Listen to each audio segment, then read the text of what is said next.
suis née dans mon univers où la curiosité est une qualité. Alors, les questions sont encouragées en direct ou en différé.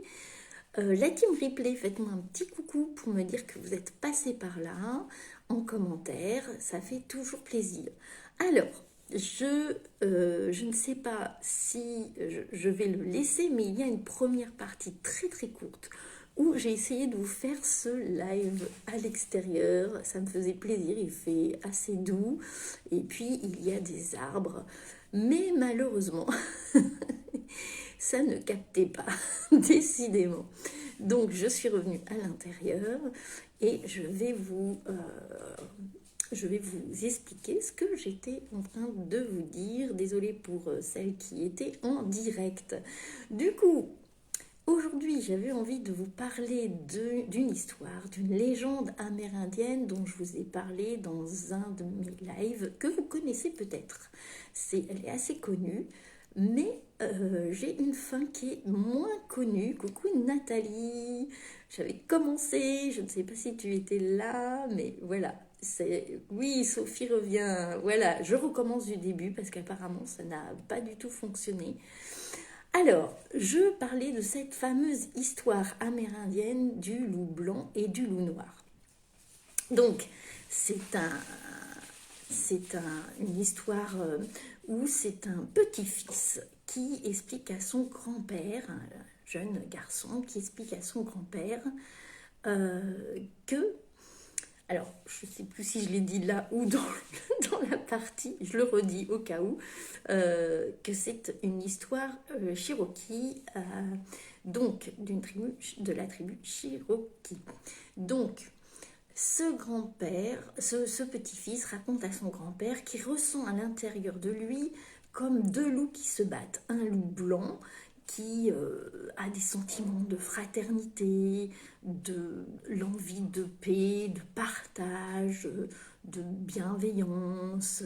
Et puis un loup noir où il ressent que parfois il a envie de se battre, qu'il a peur, qu'il est animé par ce sentiment de peur, de stress peut-être, enfin voilà. On pourrait dire que c'est tout ce qui vient toucher aux blessures, ce loup noir ou gris. Et il dit, grand-père, dis-moi ces deux loups se battent en moi, et dis-moi comment faire, lequel va gagner. Et le grand-père lui répond, celui qui va gagner, c'est celui que tu nourris. Alors cette réponse est intéressante, forcément, parce que la morale, si on s'arrête là, mais vous allez voir que je vais aller un petit peu plus loin, si la connexion me le permet. Si on s'arrête là, la morale de l'histoire, c'est que effectivement, c'est quand même important d'aller nourrir les parts de nous, d'aller mettre notre attention, notre énergie dans les parts de nous qui nous font du bien, nourrir l'amour, nourrir la bienveillance, plutôt que nourrir le vice, la peur, et que plus on va nourrir ces parts-là, et bien plus ça nous donnera une aptitude au bonheur, et puis aussi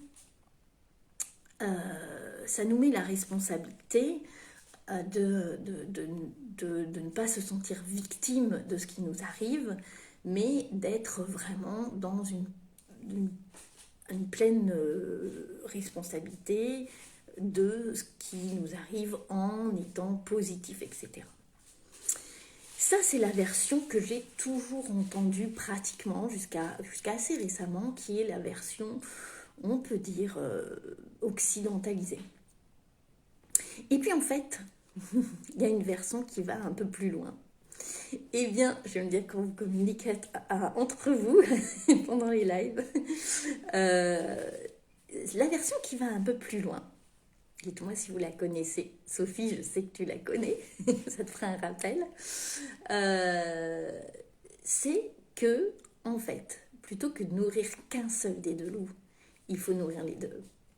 Parce que vous allez me dire, mais pourquoi donc nourrir la peur, nourrir le côté plutôt négatif du combat, voilà, de tout ce qui va nous amener un focus énergétique qui n'est pas dans la positivité du développement personnel. Mon Dieu, pourquoi?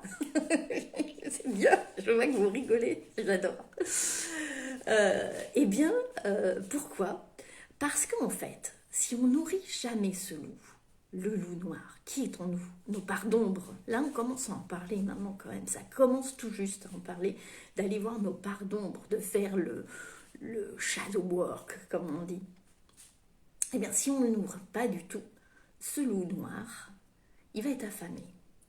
Et puis, on va l'ignorer. Et le jour où on sera un peu affaibli, il va nous dévorer.